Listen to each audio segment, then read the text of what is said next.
구독자 여러분, 김미경 TV를 구독해 주시는 분들이 벌써 4만 명 가까이 됐어요. 얼마나 좋은지 모르겠어요. 여러분들이 제 이야기를 매일 들어주시니까. 사실 언니의 이 따끈따끈 독설이 지금까지 1분이었었는데 앞으로는 조금 더 길게 할 생각입니다. 이야기를 충분히 하고 싶은 게 많아서요. 아마 여러분에게 매일매일 이 일정한 시간에 언니의 따끈따끈 독설이 배달이 될 겁니다.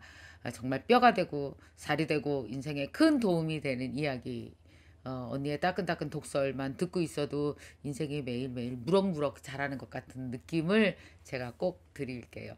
자, 오늘은 이 유튜브나 혹은 제 SNS, 인스타 뭐 이런 데서 질문을 많이 올려주시는데 가장 많은 질문 중에 하나였어요. 뭐라 그러냐면 저는 무엇인가 하려고 그러면 자꾸만 스스로 좌절을 많이 한다. 그리고 나를 스스로 평가를 너무 낮게 하는 경향이 있다. 그래서 자꾸만 내가 어떤 꿈을 가진지 꽤 오래됐는데도 불구하고 이것을 이루지 못하고 있다. 이런 고민들을 많이 하시더라고요. 그래서 그것에 대해서 제가 얘기할게요. 오늘은 주제는 이겁니다.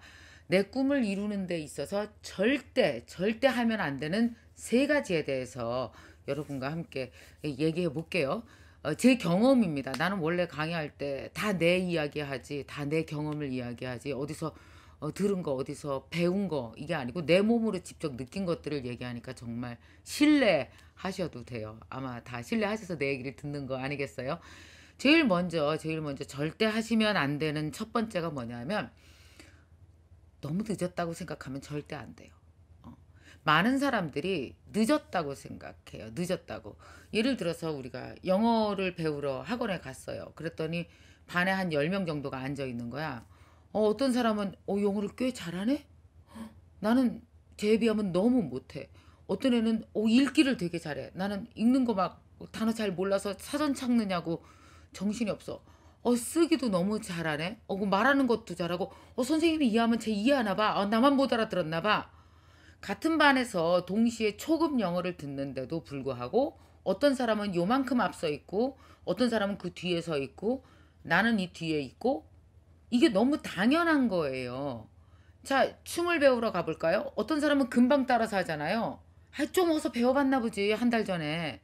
한 10년 전에 외국 나가 살면서 스텝 좀 밟아봤나 보지. 근데 난 처음이야. 못하는 게 너무 당연하지 않아요? 분명한 건 뭡니까? 거기에 차이가 존재해요. 그 차이 때문에 이걸 시작을 못한다면 영원히 그 시작은 못해요. 영어도 못하고 춤도 못 배우고 아무것도 못해요. 어디서건 예를 들어서 나 혼자 배우는 게 아니고 3명만 배워도 1, 2, 3등이 정해지는 거예요. 이거 너무나 당연해요. 그래서 등수에 자잘하기 시작하면 인생은 아무것도 못합니다. 기억하세요, 여러분. 나는 언제나 3등 될 자신이 있어야 돼요. 그럼 1등, 2등, 3등의 차이는 무엇일까요? 뭐가 차이예요? 그 실력 차이예요? 오케이. 실력 차이인 것처럼 보이죠? 착각하지 말아요. 지금부터 나 따라서 해요. 이건 뭐다? 시간 차이다. 시간 차이. 뭐냐? 걔는 한 달 전에 좀 했나 보지. 10년 전에 잠깐 배웠나 보지. 아버지 따라가서 외국에서 살 때 한 6개월간 영어 조금 했나 보지. 이건 뭐예요? 그 사람이 내가 배우고자 하는 그 종목에 나보다 약간의 시간을 더 쓴 것이 그날 다 같이 모였을 때 실력 차이로 착시 현상이 일어나는 거예요. 그러니까 이 세상 모든 차이는 착시다. 착시다. 실력 차이가 아니고 뭐다? 시간 차이다. 그게 내가 갖는 생각이에요. 저는 뭐 안 배워봤겠어요? 수도 없이 배웠죠. 가보면 내가 꼴찌했을 때 없을 것 같아요? 수도 없이 꼴찌했죠. 왜냐? 나는 거기에 시간을 안 쳤으니까. 난 초보니까. 난 처음이니까 그날이. 그때 내가 갖는 생각은 뭔지 아십니까? 아유, 저것들. 아유, 이거 실력 차이 아니야. 이거 뭐 시간 차이네. 걔도 그거 하다가 분명히 넘어지는 때도 있고 쉴 때도 있어요. 그럼 내가 그 시간을 채우는 거예요. 그럼 어때요? 나중에 내가 걔보다 더 잘할 수 있잖아요. 중요한 건 시간 차이예요. 그러니까 그 종목에 시간을 보내시면 되는 거지. 너무 실력 차이가 나. 이래갖고 내가 쟤를 따라잡을 수 있을까요? 좌절해서 만약에 그만둔다면 이건 바보 중에 상바보입니다. 정말 바보짓 하지 말아요. 자, 두 번째는 뭐냐 하면은 이렇게 해서 비교 좌절을 하는 거예요. 절대로 비교 좌절을 하시면 안 됩니다. 누군가와 비교를 해서 좌절하시면 안 돼요. 쟤는 시작한 지 벌써 꽤 됐어. 이 시장은 벌써 누군가가 선점을 했어.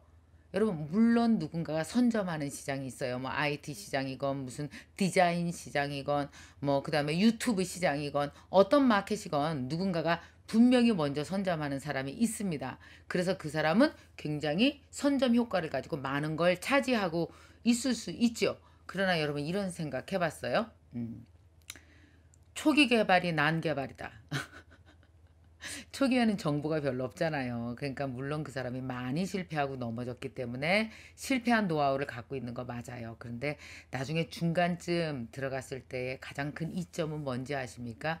모든 실패를 하지 않을 정도로 많은 노하우들이 축적돼 있고 나는 그 축적된 위에서 시작하는 거기 때문에 사실은 훨씬 더 이점을 갖고 시작한다는 건 왜 생각을 못 하세요? 안 그래요?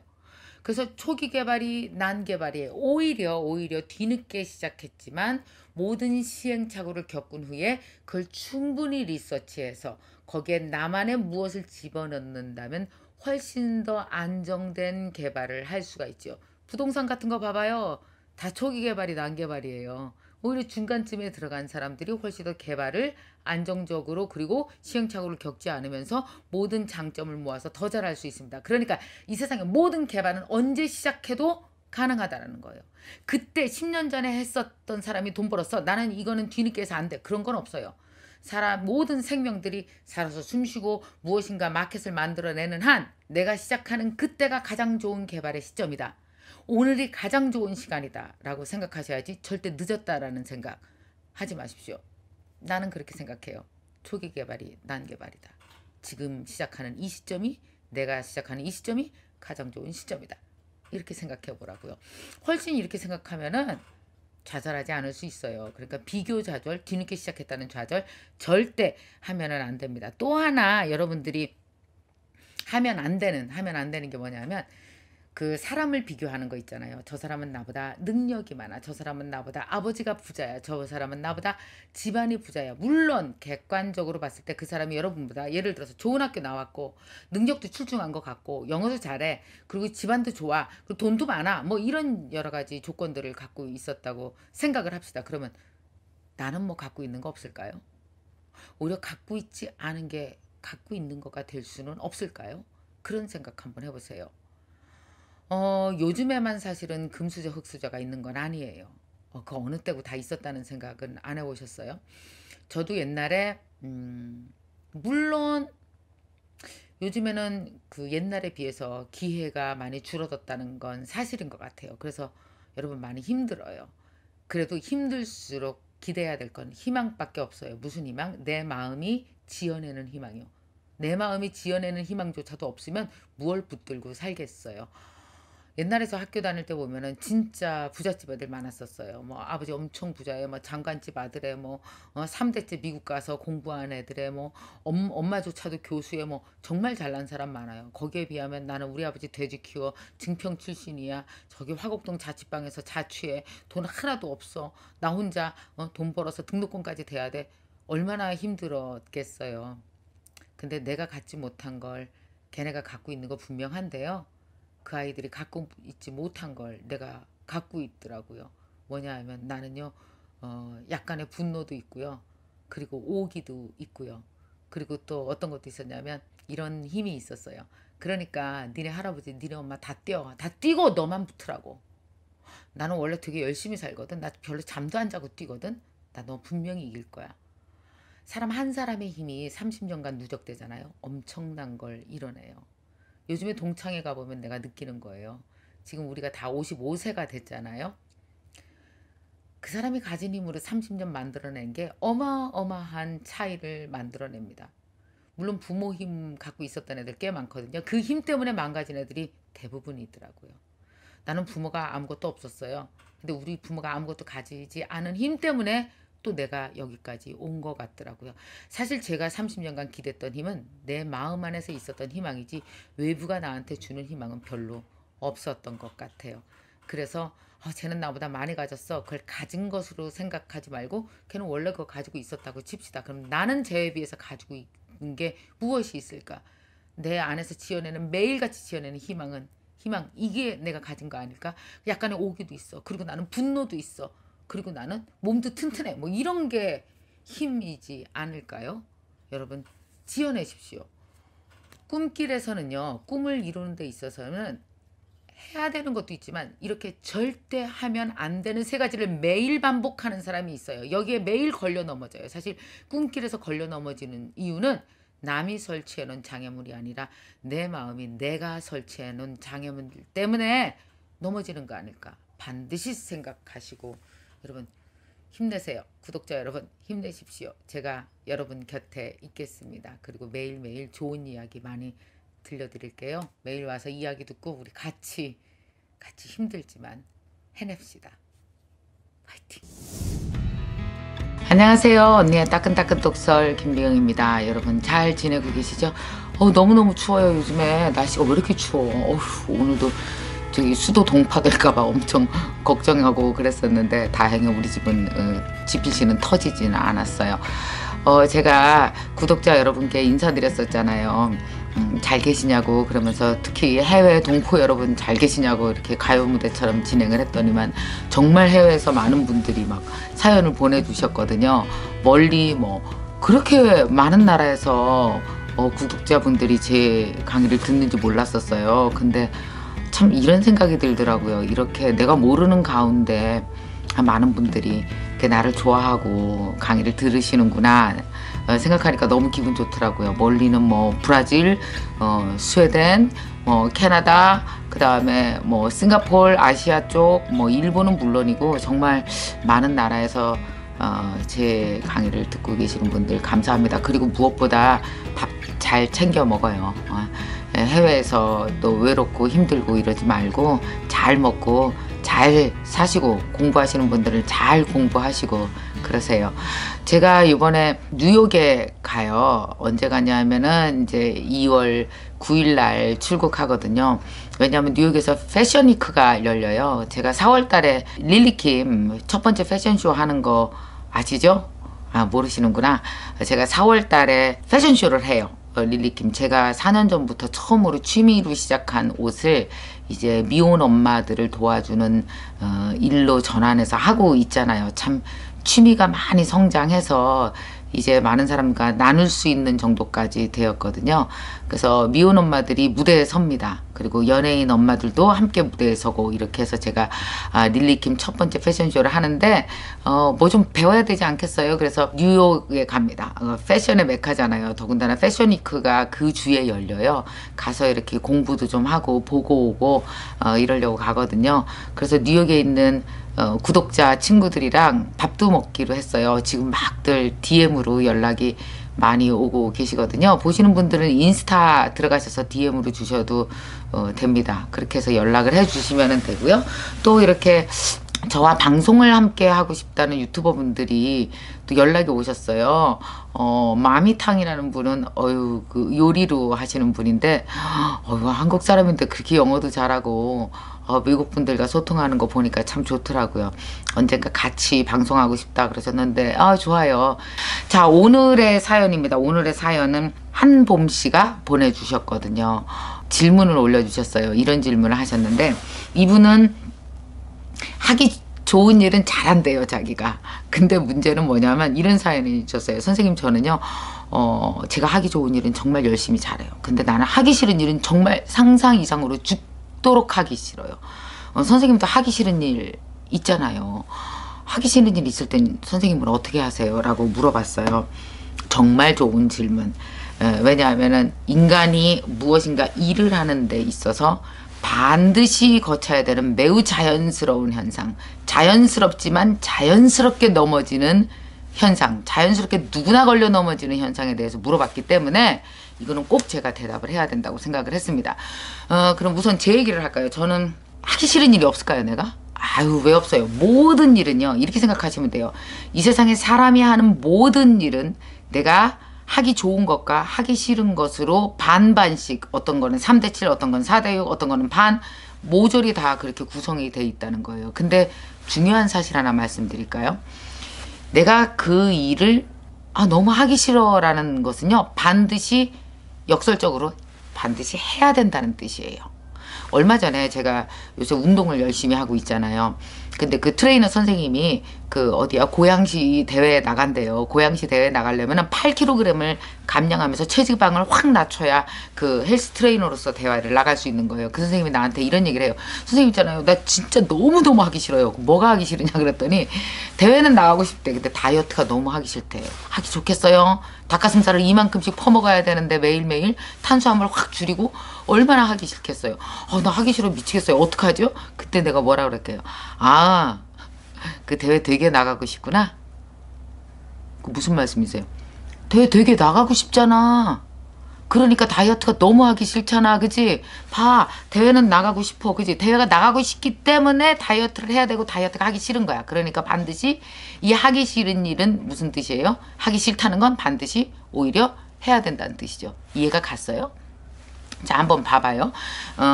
저도 마찬가지예요. 저도 이번에 다이어트를 하는데 나는 정말 내 날씬한 몸을 너무나 보고 싶어요.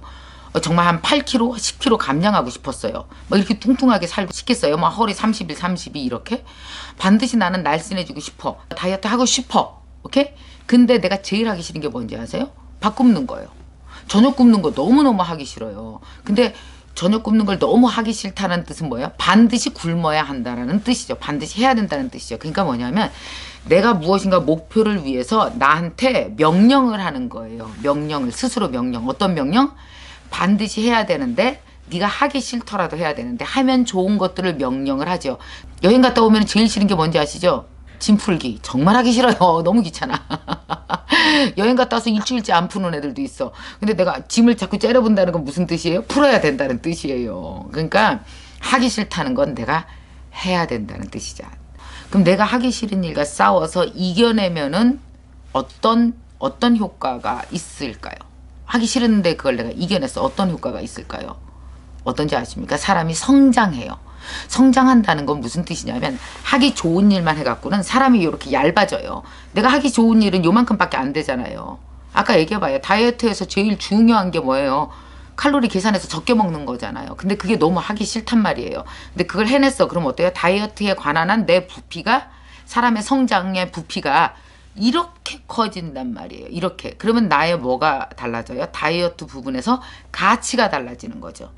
가치가 달라지면 평가가 달라지죠. 평가가 달라지면 돌아오는 게 달라지죠.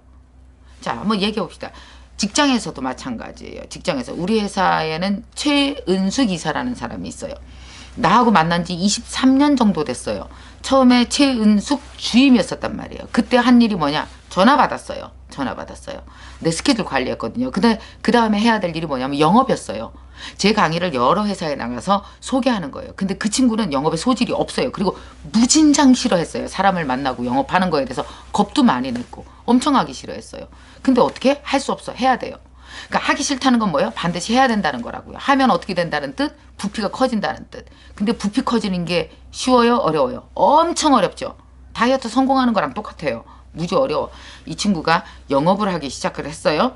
하기 싫은데 억지로 조금씩 하다 보니까 조금씩 적응되기 시작했어요. 점점 부피가 커져서 그 사람은 대리가 됐고 과장이 됐고 그 다음에 지금 현재는 최은숙 이사가 됐어요. 우리 회사에 나 다음이죠. 그죠? 그럼 부피가 커지면 뭐가 달라진다 그랬어요? 옛날에 전화만 받았을 때랑 엄청난 다른 사람이 됐잖아요. 뭘 통해서? 하기 싫은 일을 통해서 부피를 늘려간 거야. 왜? 모든 일이 부피가 이만하다고 칩시다. 그러면 내가 좋아하는 일은 요만큼이에요. 나머지가 내가 싫어하는 것들이에요. 고통스럽고 힘든 일들. 이걸 해내면서 어떻게 되겠어? 부피가 점점 커지겠죠. 그래서 지금 현재 부피가 엄청 커진 최윤숙 이사는 뭐가 다를까요? 가치가 달라요. 우리 회사에서. 두 번째 뭐가 다를까요? 평가가 다르죠. 뭐가 다를까요? 연봉이 다르지. 그지? 전화만 받았을 때 연봉은 요만큼 부피에 해당하는 만큼의 가치요, 평가요, 연봉이겠죠. 여러분 생각해 보세요. 하기 싫은 일에 내 연봉이 들어있을 수도 있다라는 사실. 내 가치, 내 부피가 달라질 수 있다라는 사실 꼭 아시고 하기 싫다는 건 하라는 뜻이다. 해내면 뭐가 커진다? 부피가 커지고 평가가 달라지고 연봉이 달라진다. 이렇게 현실적으로 좀 더 감정에 휩싸이지 말아요. 나 하기 싫어. 이렇게 울지 마. 울 일이 아니야 지금. 울 일이 아니고 정신 똑바로 차리라고요. 정신 똑바로 차리고 같이 부피를 키워가시기 바랍니다. 안녕하세요. 언니의 따끈따끈 독설입니다. 여러분 지난번 영상에 많은 분들이 댓글을 달아주셨거든요. 재밌는 댓글이 있어서 소개해 드릴게요. 아이고 저번에 제가 대화할 때 몸에 좀 저장하고 좀 참으면 몸이 알아서 해결한다고 하는 그 영상이 있었잖아요. 이렇게 한 분이 붙여주셨어요. 저 어제 그랬네요. 신랑하고 다툰 후 신랑이 가방을 싸서 휙 나가버렸대요. 참고로 그 신랑 직업상 떨어져 지내는데, 그러니까 내일 가야 되는데 오늘 갔나 보죠. 전화로 얼마나 많은 말들을 마구마구 쏟아내고 싶었는지 아세요? 근데 마침 선생님 방송을 보게 된 거예요. 그래서 제가 이 생각을 안 하고 참았다고, 아이고 잘하셨어요, 전화로 막 난리 안 친 게 얼마나 다행인지 모르겠다 라고 말씀을 해 주셨고요. 또 한 분은 이런 말씀도 해 주셨어요. 정말 이런 선생님의 강의를 듣고 나서 꺼이꺼이 울었다고. 아이고 울었대요. 엄청 위로가 되고 힘이 됐다고 말씀을 해 주셨어요. 너무 고맙네요, 이런 말씀 들으니까. 또 아들한테 어떻게 대해야 될지, 애들한테 하고 싶은 말 조금 더 참는 거 중요한 것 같다, 이렇게 말씀을 주셨고요. 잘했어요. 이렇게 영상을 들으면서 많은 분들이, 사실 그 강의는요, 누군가의 말은 말하는 사람 실력이 아니고 듣는 사람 실력대로 강의가 재탄생한다고 저 생각되거든요. 또 한 분은 독일에서 듣고 있다고 하셨는데, 멀리에서도 들으시면서 여러분 듣는 실력 많이 발휘해 보세요. 제가 말하는 거는 중요하지 않고요. 사실 여러분이 들어서 어떻게 이 강의를 내 인생 속에서 재해석하고 재탄생하느냐, 그게 사실 훨씬 더 중요해요. 자, 똑똑한 구독자 여러분들이 있어서 제 강의는 더 발전하고 빛을 발할 것 같습니다. 먼저 고맙다는 말씀 드릴게요. 자, 오늘은 그럼 무슨 이야기를 할까? 자, 오늘 하는 이야기는 꼭 들으시면서 여러분 하실 일이 있습니다. 뭐냐면, 여러분의 인생과 제가 드리는 말씀과 합쳐서 여기서 한 5분 듣고 나면 솔루션 하나가 스스로 확 빠져나오듯이 굉장히 몰입해서 듣고 몰입해서 솔루션을 스스로 만들어 보세요. 그게 바로 듣는 실력이거든요. 자, 시작해 보겠습니다. 저 참 배짱이 좋아 보이지 않아요? 사람들이 나보고 진짜 배짱이 좋대요. 왜냐? 어떻게 시작하냐고 말해요. 자, 2가지 사건을 놓고 보겠습니다. 4년 전부터 취미로 옷 만들기를 시작을 했잖아요. 그래서 옷을 만들어서 제가 이번에 4월 달에 패션쇼를 한단 말이에요. 그 이전에 제가 2년 전에 옷을 200벌을 만들어서 판 적이 있어요. 그때 저랑 그 친한 동생이 있어요. 동생이 오더니 나한테 이런 걸 물었어요. 뭐라 그러냐면, 근데 있잖아, 언니는 참 배짱도 좋아. 기존에 디자이너들 되게 많잖아. 옷 잘 만드는 디자이너들 되게 많잖아. 근데 그 사람들이 혹시 언니한테 뭐라 그러지 않을까? 디자이너 출신도 아닌데 어떻게 옷을 만들어서 파느냐고 뭐라 그러지 않을까? 언니는 어떻게 그런 용기가 나와? 그리고 한 10년쯤 하다가 옷을 팔 수도 있잖아. 근데 2년 정도 하고 나서 그걸 어떻게 팔 수가 있어? 라고 물어봤어요. 저는 어떤 대답을 했을까요? 자, 요번에 또 하나 사건을 봅시다. 제가 내년 2월에 영어로 강의하겠다고 내가 선언을 했단 말이에요. 그렇게 선언을 하면서 나는 지금도 영어 공부를 매일매일 열심히 하고 있단 말이에요. 근데 솔직히 말해서 내 아는 친구가 미국에 사는 친구예요. 나한테 이런 얘기를 했어요. 미경아, 그 영어 강의 진짜 쉽지 않아. 너 얼마나 문화도 다른지 아니? 그리고 영어 잘하는 사람들 많지만 사실은 엄청 어려운 거야. 네가 생각하는 것보다 훨씬 어려워. 영어로 강의하는 건, 미경아. 완전 실패할 수 있어. 미국에서 너 10년 사는 사람도 엄두를 못 내.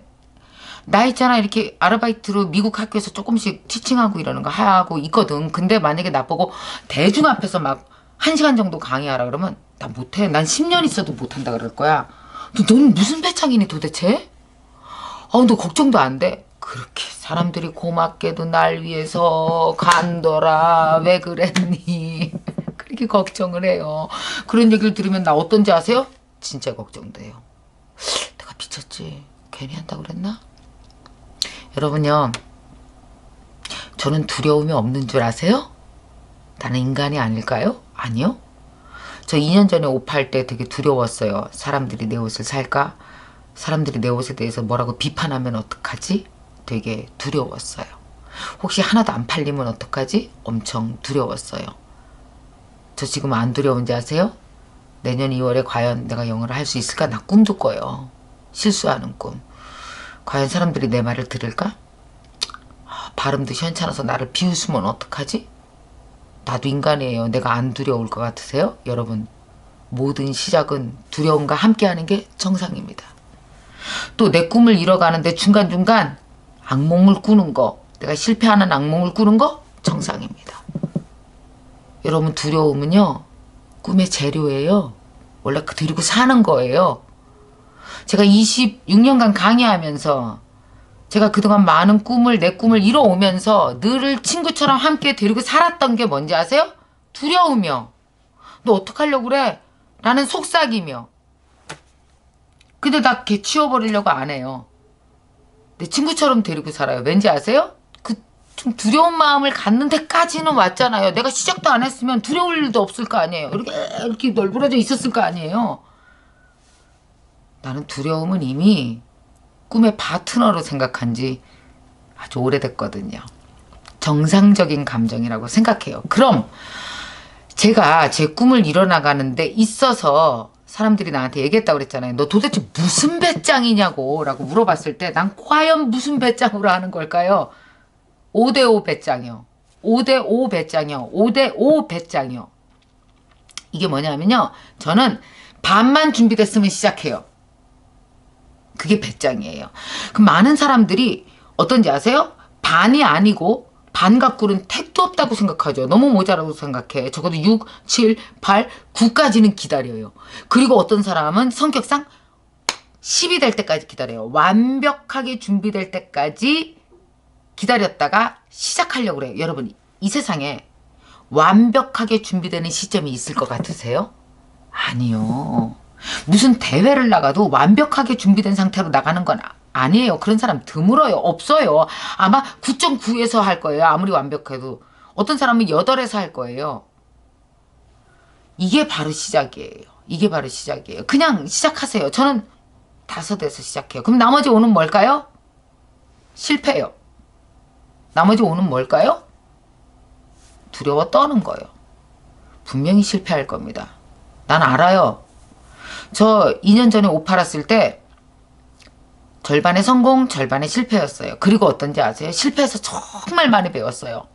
아, 옷은 조금 입기 편하게 해야지 팔리는 거구나. 내 맘대로 나만 좋은 디자인을 하면 안 되는 거구나. 나 그때 정말 많이 배웠어요.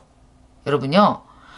5에서 시작하잖아요. 그러면 5 이후에 6, 7, 8, 9, 10은 뭘로 시작돼요? 실패하고 배우고 실패하고 배우고 실패해서 배우고 또 실패해서 배우고 결국 뭐냐 하면 실전에서 실패하면서 이게 10개가 채워져요. 여러분 시작하지 않고 10까지 기다린다면 우리는 시작도 못하지 않겠어요? 저 분명히 내년 2월 달에 영어로 강의하잖아요. 나 많이 후회할지도 모르고 나 많이 실패할 거예요. 사람들이 제 강의 듣고 불편해하는 사람도 있을지도 모르겠어요. 발음 때문에. 에이 저 정도로 했나 하는 사람도 있을지도 모르겠어요. 그러나 또 어떤 사람은 용기에 박수를 치면서 그래도 내용은 정말 들을 게 많았어요 라고 얘기하는 사람도 있을 수 있어요. 여러분. 저는 그러나 해봄으로 인해서 실패해서 배우고 실패해서 채우면서 실패해서 배우는 것으로 나는 하나하나 수정하고 채워나갈 거예요. 여러분 다 완성되기 기다리지 마세요. 그냥 시작하세요. 그러면 분명히 될 겁니다. 얼마 전에 우리 아들이 피아노 대회를 나가야 된대요. 근데 피아노 대회를 나가는데 문제는 자기가 준비가 완벽히 안 됐다는 거예요. 그래서 내가 물어봤어요. 그럼 어디까지쯤 온 거 같니? 한 10개로 치면. 그랬더니 엄마 한 6.5? 그래요. 충분하네. 충분하네. 6.5에서 시작해. 그럼 어떡해? 나 떨어지면. 당연히 떨어지겠지. 떨어지는 게 배우는 거지. 너 떨어지고 난 다음에 네가 얼마나 생각이 많겠니? 내가 왜 떨어졌을까? 연습을 더 해야 됐을까? 너무 떨었을까? 나 너무 긴장했을까? 내 문제는 뭘까? 얼마나 많이 네가 나가서 실패한 거, 떨어진 것으로 너는 나머지의 요소를 채우겠니? 그럼 한 8가지 가지 않을까? 그러나 대회 나가지 않으면 너는 영원히 6.5에 있을 거야. 대회를 나가면 8까지는 갈 거야. 또 대회 나가서 네가 잘 안 되지? 9까지는 갈 거야. 여러분 결국은 실패가 결국은 채워지는 거 아닐까요? 실패가 넘어지는 게 채워지는 데 최고의 수단이에요. 이해 갔어요? 넘어지는 게 채워지는 최고의 방법이다. 수단이다. 기억하시기 바랍니다. 저 무슨 대단한 용기 있고 뭐 대단한 비법이 있는 거 아니고요. 그냥 한 50% 절반만 준비됐으면 시작해요. 그 시작하는 힘은 내가 넘어지는 걸 불러오게 될 거고, 넘어지면 일어나면서 크게 성장합니다. 그렇게 나머지 절반을 여러분의 실패에서 배우는 그 모든 배움들로 채워나가시다 보면은 여러분 분명히 됩니다. 그러나 시작하지 않으면 우리는 아무것도 채울 수 없을 거예요. 분명히 알아두세요. 5에서 시작하시고 그리고 넘어지면서 채운다. 제가 여러분 같이 넘어지면서 같이 채우겠습니다. 여러분과 함께 손 잡고요. 자, 여러분 걱정하지 마시고 지금 당장 시작하세요. 자, 여러분 모두 다 꿈이 있으십니까? 꿈이라는 게 뭐냐 하면요, 저는 꿈에 대한 정의를 이렇게 내려요. 성공이 아니에요. 꿈은 성공이 아니고 내가 나를 사랑할 줄 아는 마음, 내가 나 스스로를 사랑하는 힘, 그걸 저는 꿈이라고 생각합니다. 꿈의 기초 원동력은 내가 나를 사랑하는 마음이거든요. 내가 나를 사랑하면 내가 이렇게 되었으면 좋겠다, 내가 이런 사람이 되었으면 좋겠어, 내가 올해는 이런 걸 했으면 좋겠어 라는 어떤 마음의 꿈틀거림이 생기죠. 그 꿈틀거림이 꿈입니다. 근데 꿈틀거리기만 하고 아무것도 안 하면 그냥 꿈입니다. 근데 그 꿈틀거리는 걸 내가 기특하잖아요. 내가 그래도 뭐 하고 싶은 게 아무것도 없어요. 이거보단 마음에 꿈틀거림이 있었어? 그럼 어떻게 해야 돼? 그 꿈틀거린 마음을 막 쓰다듬어줘야 돼요. 잘했어, 잘했어, 잘했어. 칭찬해줘야 돼요. 진짜 잘했다. 그래도 너 자신을 위해서 네가 스스로 이런 걸 하고 싶다라는 생각까지만 한 것만 해도 얼마나 기특하냐. 자, 이렇게 기특했다면 좀 더 이걸 기특한 내 생각을 무엇인가 현실화해서 이뤄놓게 되면 어떤 게 생길까요? 기특함이 뭘로 바뀌어요? 자신감으로 바뀌죠. 오케이? 자신감? 나 이거 해냈어. 너무 좋아. 그러면 그 자신감이 막 1년, 2년, 3년 누적되면 그게 뭘로 생겨요? 그게 자존감이 되죠. 그죠? 그 자존감이 되면 나이가 들면 그게 품격이 되죠. 이런 식으로 변화해 갑니다.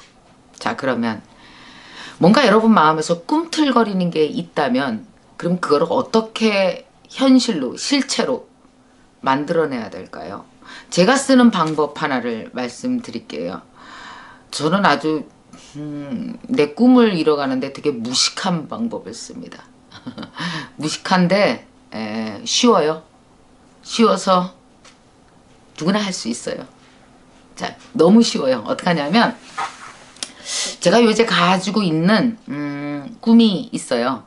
내 마음에서 꿈틀거리는 게 여러 번 말씀드렸잖아요. 영어 강의를 하는 거란 말이에요. 영어 강의 하는 거. 이제 1년으로 그 시간을 잡고 저는 앞으로 그 시간을 채워나갈 겁니다. 그러면 나한테 이 꿈틀거리는 내 마음을 현실화할 수 있는 일단 단위가 있죠. 그죠? 단위가 뭐예요? 365일이 있어요. 365일을 하나씩 꺼내서 쓰는 거예요. 그러면 364일이 되고 363일이 되고 362일이 남고 점점 줄어들겠죠. 그죠? 아무것도 하지 않고 그런 거 경험하는 거 여기 있어요? 방학 숙제 안 하고 마지막 날 되는 느낌? 그렇게 되면 안 되잖아요. 근데 365일이라는 숫자를 어떻게 쌓아야 돼요? 아무것도 안 해서 없어지는 게 아니라 이렇게 차곡차곡 365가 쌓여 나가야 되는 거죠. 그래서 이 365가 탄탄하게 쌓여 올라가서 이만큼이 되면 무엇인가 되는 거죠. 그럼 무엇인가 되는 365가 되어지려면 그 하루 안에 뭐가 있어야 되겠어요? 내 꿈에 대한 내용이 들어가야 되겠죠.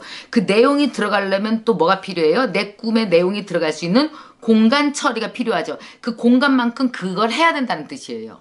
자, 그럼 우리한테 하루 안에 어떤 공간이 있습니까? 하루 안에 어떤 공간이 있어요? 24시간이라는 게 공간이에요. 여러분, 시간은 공간이 될 수도 있고 공간이 시간이 될 수도 있어요. 24시간이라는 걸 우리 시간으로 생각하지 말고 공간으로 생각을 해봅시다. 24개의 블럭이 있다고 생각해요. 하나, 둘, 셋, 넷, 다섯, 여섯, 일곱, 여덟 해갖고 24개의 블럭이 있어요. 그러면 이 중에 8개는 사라지겠죠. 뭘로 사라질까요? 뭘로 사라져요? 뭐 자는데 사라지겠죠. 그죠? 자야죠. 안 자면 안 되니까. 그럼 8개 말고 또 몇 개가 사라질까요? 밥 먹고 뭐 쉬고 하는 동안도 사라지겠죠. 자, 그리고 일도 해야 되고요. 우리가. 그죠? 그러면 최대한 24개의 블록 중 내가 원하는 제 영어를 갖고 여러분이 함께 좀 생각해 주실래요? 내가 영어 공부를 하는 걸 도대체 이 24개의 24조각의 그 블록 중 몇 개를 내가 가지고 올 수 있을 것 같으세요? 최대한 가지고 오면 몇 개일까요? 제가 계산해 봤어요. 그랬더니 많이 가져오면 3개를 가져올 수 있어요. 하루에 3시간. 자, 그러면 자는 시간 8개 빼고 그 다음에 밥 먹고 뭐 일하고 강의도 가야 되고 이런 거 좀 빼고 자투리 시간 있잖아요. 뭐 10분 20분 다 끌어다 모아야 간신히 3시간이 돼요. 그러면 여러분 3시간이라는 건 무슨 뜻인지 아십니까? 24시간 중에서 가용할 수 있는 모든 걸 다 끌어다 놓은 게 3시간이에요. 저는 하루에 어떻게 계산하냐면요. 잘 때 생각해요. 내가 하루에 오늘 3시간 정도 영어를 했나? 그 생각해서 만약에 그 시간이 모자르면 자기 전에 채우고 자요. 아니면 새벽에 일어나서 채워요. 그래서 반드시 3시간을 채워버려요. 그럼 여러분 어떻게 될까요? 3개라는 하루에 3개씩 블럭이 쌓아지면 365일 동안 그 3개씩 하루에 블럭을 쌓으면 어마어마한 성이 되지 않겠어요? 이미 꿈은 이루어진 거예요. 왜냐? 그 블럭이 말을 할 테니까요. 그죠? 이게 제가 꿈틀거리는 내 안에 있는 마음을 현실화시키는 방법입니다. 그래서 오늘 좀 공부 좀 한 것 같아 이렇게 느낌으로 생각하지 않아요. 그냥 정확히 블럭을 봐요. 하나, 둘, 3개 블럭이 됐나? 오늘 블럭 2개밖에 없었구나. 블럭 하나가 모자르네? 이거 채워 껴야 되겠네. 그래서 3개를 꽉 껴 맞췄을 때 뿌듯함은 이루 말할 수가 없어요. 이거 한 달만 해도 어떤지 아세요? 아이고, 꿈에 대한 자산가가 된 것 같아요. 든든해요. 실체가 좀 있거든. 예? 또 든든해요. 되겠죠. 이렇게 저는 두렵지만 하나하나 블록을 쌓아 나가고 있는 중입니다. 여러분이 24개의 블록 중에서 3개의 블록을 쌓는다는 건 무슨 뜻인지 아세요? 3시간을 걸었다는 건, 하루에 3시간을 걸었다는 건 인생 전체를 걸은 거랑 똑같아요. 그만큼 꿈을 위해서 3시간을 쓴다는 건 엄청난 시간을 쓰는 거거든요.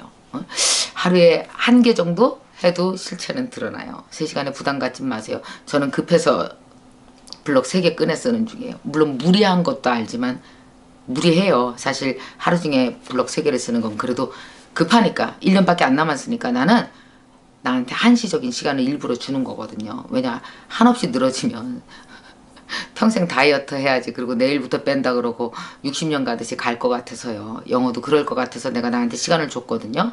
자, 여러분 하루에 1개 내 꿈이 있다면 블럭 1개를 반드시 쌓아 보십시오. 365개가 되면 그건 반드시 여러분에게 엄청난 실체가 될 겁니다. 아마 여러분 자신이 여러분 스스로를 놀라게 할걸요.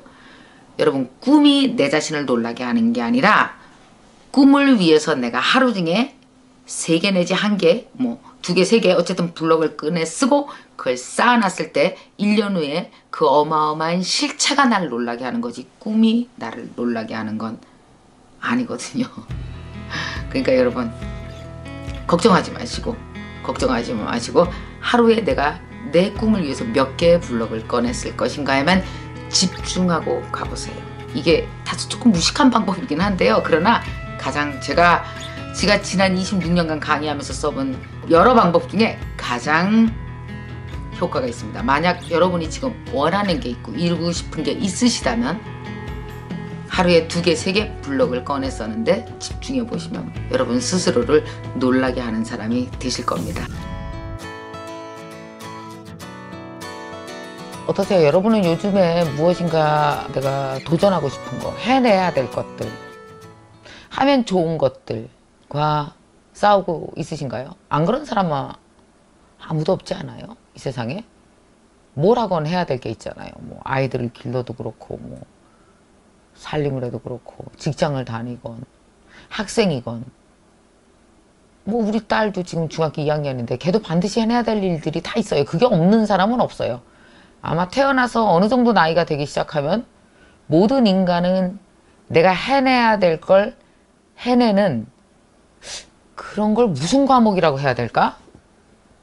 그 과목이 그게 하나의 인생의 가장 중요한 과목인 것 같아요. 내가 하고 싶은 걸 해내는, 꿈을 이루는? 너무 거창한가요? 뭐가 됐건 청소를 하는 것도 포함해서 사람은 누구나 다 내 마음속, 내 머릿속에 해내야 될 것들을 내 몸이 해내는 과목을 아주 어렸을 때부터 초등학생이라 할지라도 그걸 경험하면서 살아요. 매일같이. 이 과목을, 근데 이 과목이 습관이에요. 늘 낙제받는 사람은 계속 낙제받는다? 모든 전 과목에서. 과락이 있어야 되는데 과락이 아니고 대부분 다 그래요. 왜냐? 이게 같은 힘을 지속적으로 쓰는 거기 때문에. 그거는 되게 잘하는데 이것만 과락 안 그래요. 같은 힘을 쓰는 거기 때문에. 그래서 이거는 한번 반드시 이걸 해내지 않으면, 이 과목에서 어떻게 점수를 올리는지 한번 내가 알아내지 않으면 사는 게 계속 불안해요. 이런 걸 뭐라 그래요? 자신감이요. 자신감이 뚝 떨어진다고요. 아, 나는 못할 거야. 나는 못할 거야. 이런 생각이 계속 든단 말이에요. 한 번은 내가 반드시 해낼 것으로 그것을 해내고 나면 그 과목이 평생 인생에 매일 써야 될 과목인데 그 과목에서 어떻게 점수를 따는지 스스로 알아내게 되는 거죠. 이거는 부모가 가르쳐 줄 수 없어요. 내 몸을 사용하기 거기 때문에 부모가 옆에서 막 한다고 되는 게 아니에요. 그러니까 남이 없을 때 내 몸을 내가 스스로 내 스스로 들이고 사는 힘이기 때문에 자녀들한테 가장 줘야 되는 힘도 사실은 이거죠. 근데 우리가 못 줘요. 불가능해요. 스스로 걔가 울면서 한 번은 넘어서야지 되는 거예요. 예를 들어서 초등학생 아이가 내일 아침에 한문 쪽지 시험을 본다고 했어. 근데 다 못 외웠어. 다 못 외웠어. 60개를 선생님이 한자 시험을 본다 그랬단 말이에요. 그러면 다 못 외웠어.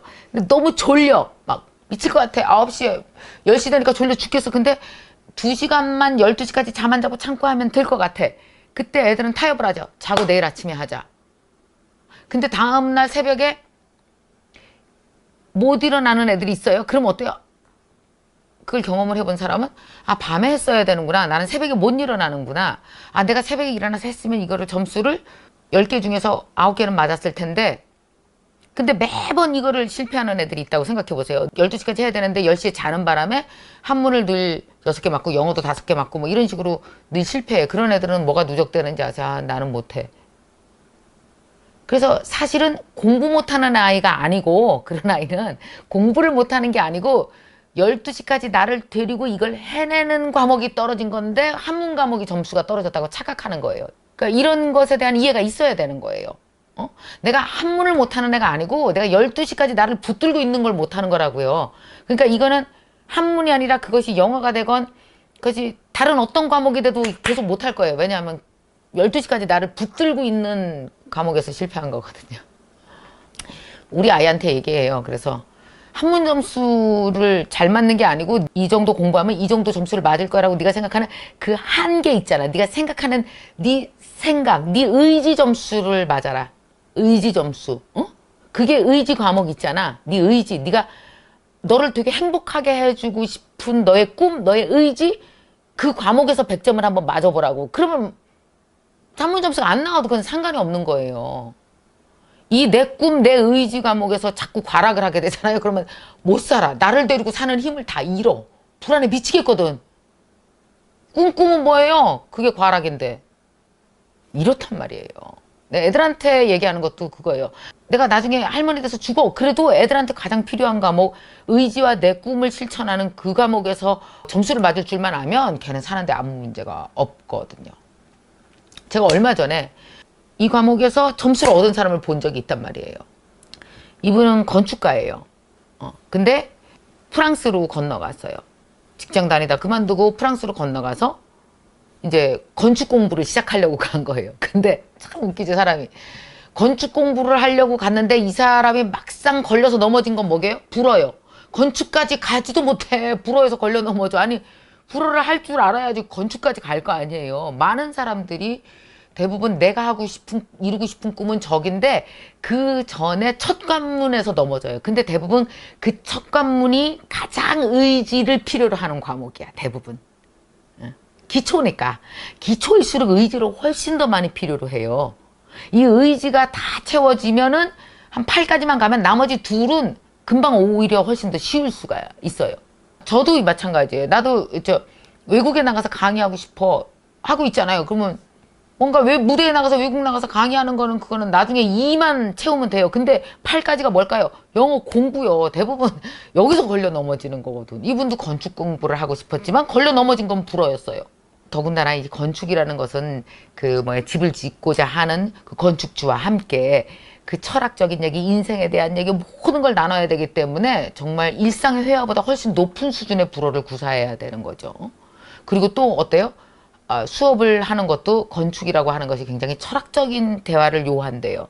정말 많은 공부를 해야 되는 거예요. 책도 많이 읽어야 되고. 근데 불어 하나도 모르고 이제 파리에 가서 부딪힌 거 아닙니까? 어떻게 했어야 될까요? 그럼 여러분 여기서 한번 이야기합시다. 그럼 불어를 하루에 몇 시간을 하면 불어에 대한 부담감이 없이 공부를 할 수 있을까요? 불어를 하루에 몇 시간을 해야 내가 건축 공부를 할 수 있을까요? 내가 그분한테 물어봤어요. 그 하루에 몇 시간 하셨어요? 그랬더니 20시간 했어요. 너무 놀랐어요. 20시간을요? 그랬더니 예, 자는 시간 빼놓고는 하루 종일 공부했대요. 하루 종일 공부하는 게 뭐냐고 물어봤어요. 그랬더니 계속 하루 종일 불어로 TV 듣고 그 다음에 이제 뉴스 같은 거 듣고 다 써놓고 나서 잘못 쓴 거 다시 스크립트 비교하면서 다시 또 다 리딩해서 다 읽어보고 또 회화 공부도 하고 그동안 단어 공부하고 단어 못한 거 다 벽에다 갖다 붙여놓고 그러니까 자기를 불어라는 테두리 안에 20시간을 가둔 거예요. 그래서 그럼 4시간은 주무셨어요? 그랬더니 나중에 그러더라고요. 아니다. 자면서도 생각했네요. 일어나자마자 시작했으니까. 꿈속에서도 한 거예요. 꿈속에서도. 그럼 그런 식으로 얼마를 했어요? 라고 물어봤어요. 그랬더니 1년 반을 그렇게 했대요. 하루도 안 빼놓고. 그러니까 나중에 조금 하게 되더라고. 이런 얘기를 하더라고요. 사람이요. 이게 꿈과 의지 과목이라는 게 있잖아요. 거기서 100점을 맞아야 그 다음으로 넘어갈 수가 있어요. 근데 많은 사람들이 거기서 과락을 하는 거예요. 과락을 하는 이유를 제가 한번 분석을 해봤어요. 왜 그런지 아세요? 얼만큼 고통스러워야, 얼만큼 힘들어야 그걸 해낼 수 있는 것인지의 그 힘듦이라고 하는 것을 너무 수준을 낮게 잡는 거예요. 그러니까 어떤 사람은 모르겠어요. 너무 안 늘어요. 하기. 제가 하루에 6시간 하거든요. 안 늘지. 6시간 갖고라. 20시간 했대잖아요. 안 되거든요. 그러니까 이 한계를 너무 작게 잡아놓고 나서 이것이 내가 해야 되는 한계라고 하는 거예요. 한계가 너무 짧게 잡은 거지. 그러면 어때? 그러니까 인계점이라고 하는 거가 있잖아요. 그 인계점까지 못 가는 거예요. 그러니까 내가 이걸 너무 작게 잡으면 안 되죠. 20시간은 해야 하루에 이게 인계점까지 가서 터지는 게 되거든요. 그러니까 내 의지가 모여져서 그 꿈이 이루어지려면 내가 목표한 걸 이루기 위해서는 이 평가가 뭐냐 하면은 그러니까 절대적으로 들어가야 될 투입돼야 될 시간의 양이 있는 거예요. 그러니까 남보다 조금 더 했어는 그건 아무것도 아닌 거예요. 뭐 누구랑 비교했어? 이상한 애랑 비교했나 보지. 절대적으로 꼭 그것이 터지기 위해서는 필요한 시간이 임계의 시간이 우리가 있는 거거든요. 근데 제가 그분을 만나서 얼마 전에 밥을 먹었단 말이에요. 그래서 이런저런 얘기를 했거든요.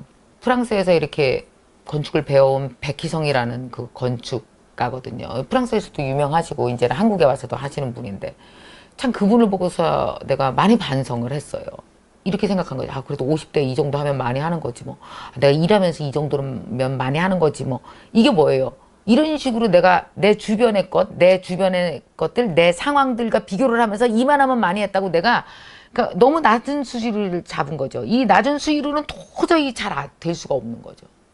이만큼만 해야 되는 거죠, 내가. 그러니까 그분 보면서 야, 저렇게 24시간을 투자해서 1년 반 동안 죽어라고 해야 건축을 하고 싶은데 불어에서 걸려 넘어지지 않고 이걸 넘어설 수가 있구나. 그래서 24시간 동안 불어를 1년 반 동안 죽으라고 하는 물론 그 후에도 계속 지속적으로 열심히 했죠. 그분은 1년 반만 했겠습니까? 왜냐면 언어라는 게 10단계가 있잖아요. 1단계 넘으면 그 단계 또 고비가 오고 그 고비를 다 넘었겠죠.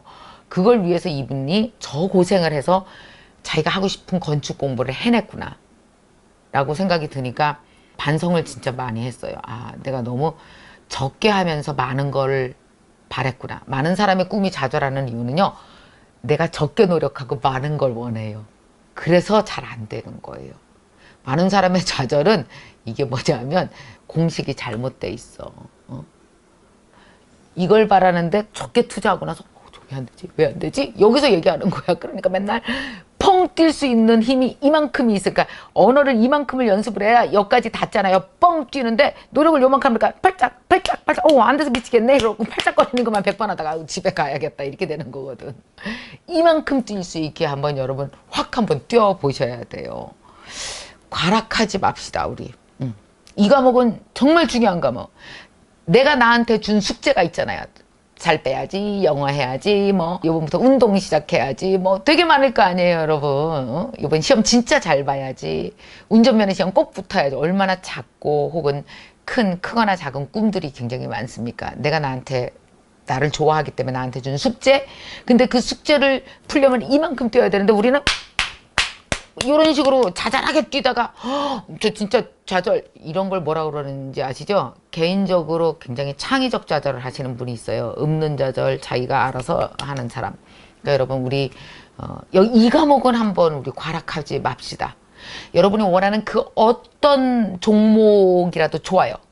그 종목을 목표로 잡고 우리가 이걸 해내야 된다. 나를 이거 해내면 나한테 너무 좋아.